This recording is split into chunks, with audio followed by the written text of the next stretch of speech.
In this prison, none of the inmates were allowed to wear shoes, only the guards wore heavy, insulated boots, and that was because the entire prison floor was rigged with high-voltage electricity. After working for 12 hours every day, each prisoner had to line up to return to their cells. Everyone was locked away in a tiny room, and all 3 meals were liquid food delivered through a pipe. Whenever the white light turned on, they had only 7 seconds to get back inside their room. Once the red light came on, anyone who dared step outside their door would be instantly electrocuted by the high-voltage current. Mike was also locked up here on trumped-up charges. He found out from other inmates that no one ever leaves this place alive. This made him determined to escape, so he started carefully watching the prison's daily routine. Every day when the guards did their rounds, he'd use the restroom as an excuse. He quietly loosened the toilet lid and constantly scraped away at the pipe behind it. Each time his allotted time was up, he'd walk back with his hands behind his back, pretending to be calm for the inspection. One day, he noticed a critical clue. The guard stationed in the elevator wasn't wearing insulated boots, and the prisoners inside the elevator weren't being electrocuted. This became his only viable escape route. The next day, a new batch of prisoners was brought in. Those planning the breakout pretended to work normally, but secretly managed to smuggle a steel rod. Mike took the rod to the restroom and finally smashed open the pipe he'd been scraping for days.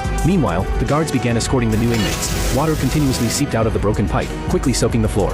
Mike, with his hands behind his back and the rod concealed, nonchalantly returned to his station, waiting for a chance to jam the rod into the elevator's control slot. On the other side, 2 accomplices deliberately started wrestling to draw the guards' attention. Mike seized the chance, shoved the rod into the elevator control card slot, and the prison instantly erupted into total chaos. Though the guards had weapons, they were heavily outnumbered. They frantically yelled into their walkie-talkies, ordering central control to electrify the floor.